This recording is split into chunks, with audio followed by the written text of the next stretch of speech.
Terima kasih Anda masih bersama kami di Klik Indonesia Malam. Ya, Saudara, Badan Pengelola Dana Perkebunan Kelapa Sawit menyesuaikan tarif pungutan ekspor crude palm oil. Penyesuaian ini merupakan upaya untuk meningkatkan pelayanan dan daya saing produk kelapa sawit Indonesia.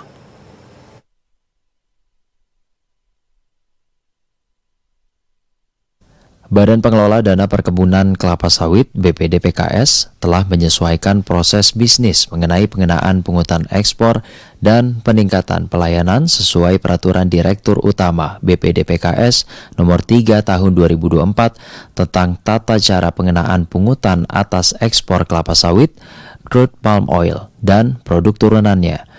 Direktur Penghimpunan Dana BPDPKS Norman Syah Hidayat Syahrudin mengungkapkan penyesuaian tarif ekspor kelapa sawit dikarenakan daya saing ekspor yang sedikit terganggu.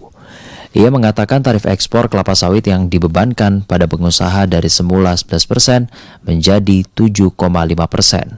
Hal ini diungkapkan usai acara sosialisasi pelaksanaan eksportasi dan pungutan ekspor atas kelapa sawit, crude palm oil, dan produk turunannya di Surabaya, Jawa Timur. Terkait dengan pungutan ekspor, kita sedang melakukan kalau kita istilahkan itu semacam penyesuaian tarif, karena kita melihat bahwa ekspor kelapa sawit kita ini daya saingnya sedikit terganggu, dan kita melakukan penyesuaian supaya daya saing ekspor kelapa sawit kita kembali seperti semula. Sementara itu, Ketua Umum Gabungan Pengusaha Kelapa Sawit Indonesia (GAPKI) Edi Martono menilai langkah pemerintah ini sangat diapresiasi karena mendukung daya saing ekspor sawit Indonesia di pasar global. Memang kita kemarin itu saya juga sudah melaporkan hasil kunjungan saya ke beberapa negara, ternyata minyak sawit lebih mahal dari bunga matahari dan ternyata harga kita juga tidak kompetitif. Nah, ini yang menyebabkan juga salah satunya mendorong penurunan ekspor. Nah, dengan penurunan sebenarnya bagus.